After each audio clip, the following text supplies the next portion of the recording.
जय श्री कृष्णा, राधे राधे। स्वागत है आपके अपने यूट्यूब चैनल BBJ क्लासेज में। आज मैं आपके लिए बहुत ही इंपॉर्टेंट क्लास लेके आऊँ जो कि मेरी हिंदी की क्लास है और हिंदी की क्लास में यह लेक्चर क्लास रहेगी। फिर चलिए क्लास को स्टार्ट करते हैं बिना देर किए। हमारे आज के लेक्चर क्लास में हमारा टॉपिक है उपसर्ग। हम उपसर्ग के बारे में थोड़ा जानेंगे, फिर आपको बताते हैं उपसर्ग क्या है। उपसर्ग को इंग्लिश में हम प्रीफिक्स कहते हैं। प्रीफिक्स मतलब प्री धन फिक्स, जो पहले लगे या जुड़े, इंग्लिश में हम इसको प्रीफिक्स कहते हैं। उपसर्ग किसी शब्द के पहले लगते हैं। उपसर्ग शब्दांश होते हैं। उपसर्ग क्या होते हैं? वो शब्दांश होते हैं, अर्थात उपसर्ग कोई पूर्ण शब्द न होकर शब्द का एक भाग होता है। उपसर्ग सदैव अव्यय का कार्य करता है। अब अव्यय आ गया है, थोड़ा अव्यय के बारे में हम जानेंगे। तो लिंग और वचन का प्रभाव जिस पर न पड़े उसे अव्यय कहते हैं। तो अर्थात लिंग और वचन का प्रभाव अव्यय पर नहीं पड़ता और उपसर्ग सदैव अव्यय का कार्य करते हैं। उपसर्ग किसी शब्द के पहले लगकर या तो उसका अर्थ बदल देते हैं। आप सब नोट पॉइंट करिएगा कि उपसर्ग किसी शब्द के पहले लगकर या तो उसका अर्थ बदल देते हैं या उसके अर्थ में विशिष्टता ला देते हैं। परिभाषा क्या है उपसर्ग की, थोड़ा उसको देखेंगे हम। उपसर्ग वो शब्दांश है जो किसी शब्द के पहले लगकर या तो उसका अर्थ बदल देते हैं या उसके अर्थ में विशिष्टता ला देते हैं।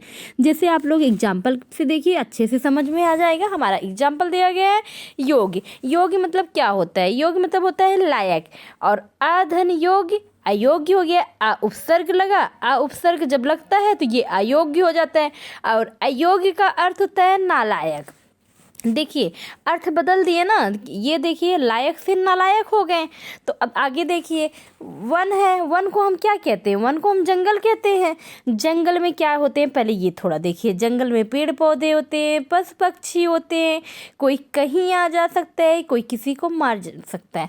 तो जैसे देखते नहीं है कि विपक्षी एक दूसरे के ऊपर आरोप नहीं लगाते हैं नेता लोग कि अरे भाई जंगल राजुआ है, तो जंगल राजुआ मतलब कोई नियम कानून नहीं है, सब यहाँ अपने मनमानी कर रहे हैं, तो वही जंगल हो गया।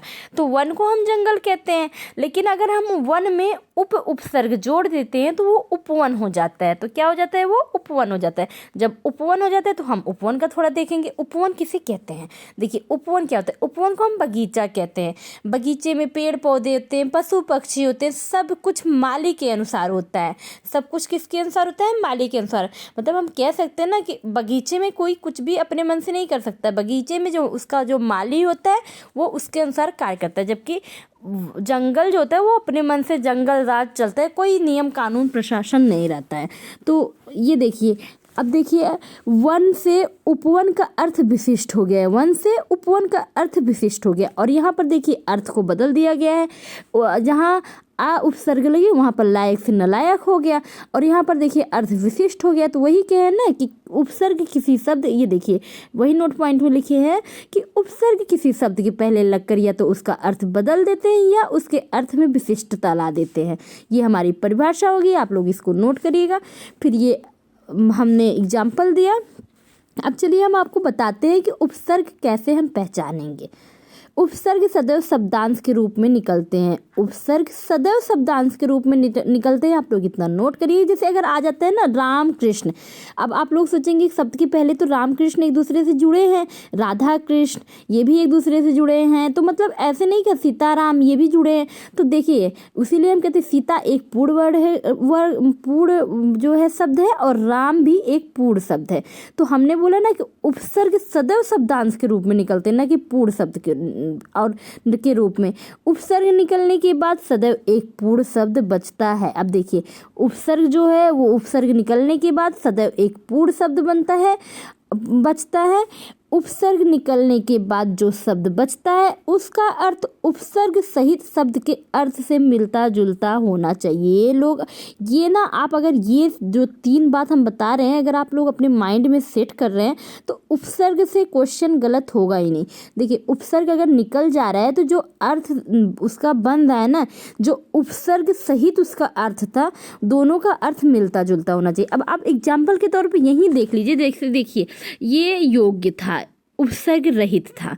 जब इसमें उपसर्ग नहीं लगा था तब ये योग्य था और इसका अर्थ लायक था, लेकिन जब इसमें अ उपसर्ग लग गया तो ये नलायक हो गया, और जब ये नलायक हो गया तो लायक नलायक एक दूसरे के अपोजिट है, और आप देख रहे हैं ना अर्थ मिलजुल रहे हैं। तो हमने वही बोला ना कि उपसर्ग रहित, उपसर्ग निकलने के बाद जो बचता है उसका अर्थ उपसर्ग सहित अर्थ से मिलता जुलता होना चाहिए।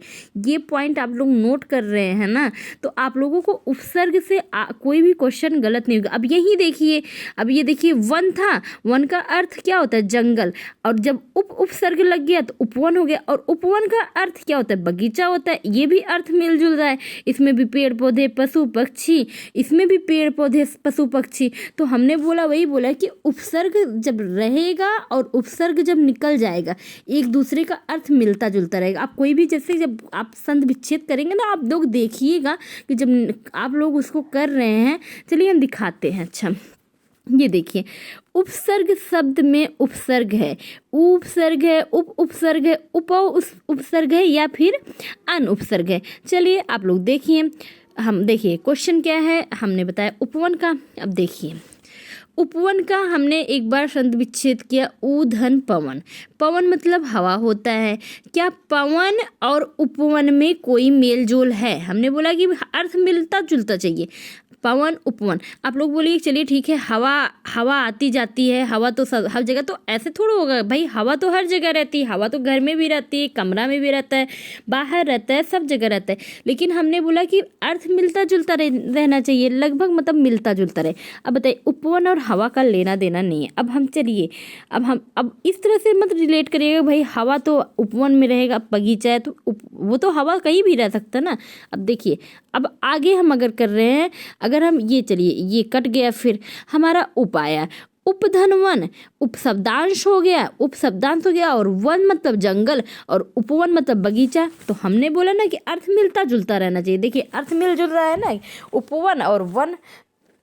चलिए हम आगे थोड़ा बताते हैं। ये नोट पॉइंट, जैसे वो नोट पॉइंट आप लोग किए थे, ये नोट पॉइंट से आप लोग संधि विच्छेद करके जैसे देख रहे हैं कितने अच्छे से, उसको ये भी नोट पॉइंट करिए, ये भी बहुत हेल्प करेगा जो हम नोट पॉइंट लिखे हैं।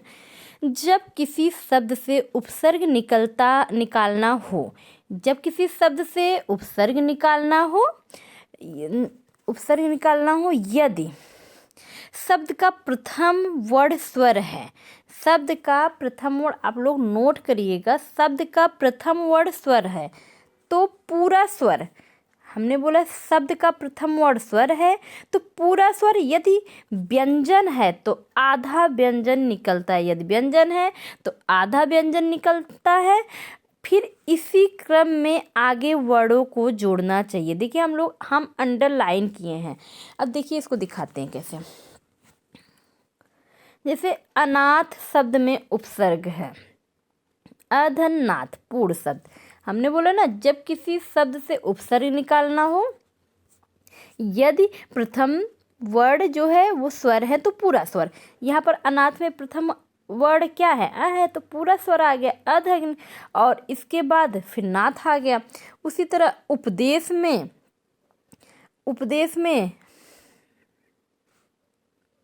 ये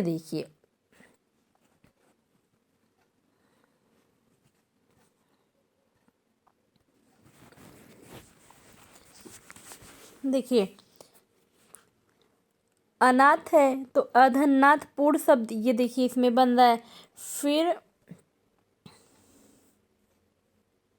उपदेश शब्द में उपसर्ग है, उधन पदेश कुछ नहीं होता है, उपधन देश। चलिए ठीक है, ये सही है हमारा। उपधन देश, जब उपधन आदेश, आदेश क्या होता है? कुछ नहीं होता है। उसी तरह देखिए उन्नत में उधन, ये नति सार्थक शब्द नहीं है, हमने बोला सार्थक शब्द बचना चाहिए। उन्धन नति सार्थक शब्द है। अब संधि का नियम हो रहा है यहाँ पर। तो जब संधि का नियम हो जाएगा तो ये उन का उत हो जाएगा। हम बताएंगे संधि का नियम कैसे कहाँ से होता है और कैसे क्या बनता है। फिर भी आप लोग इतना दे समझ लीजिए कि संधि का नियम है और यहाँ उत धन नथ हो गया तो यहाँ उन्नत हो गया। चलिए फिर हमारा उपसर्ग इतना ही है। अब हम इस पर प्रैक्टिस सेट जब लाएंगे तो आप लोगों को जो भी क्वेश्चन मतलब दिक्कत करेगा फिर आप लोग बताइएगा, हम उसको अच्छे से सॉल्व कराएंगे। फिर चलिए क्लास को बंद करते हैं। जय श्री कृष्णा, राधे राधे। उम्मीद करते हैं आपको क्लास पसंद आई होगी। अगर क्लास पसंद आई तो प्लीज़ इसको लाइक करिए, शेयर करिए, सब्सक्राइब करिए। मिलते हैं नेक्स्ट क्लास में।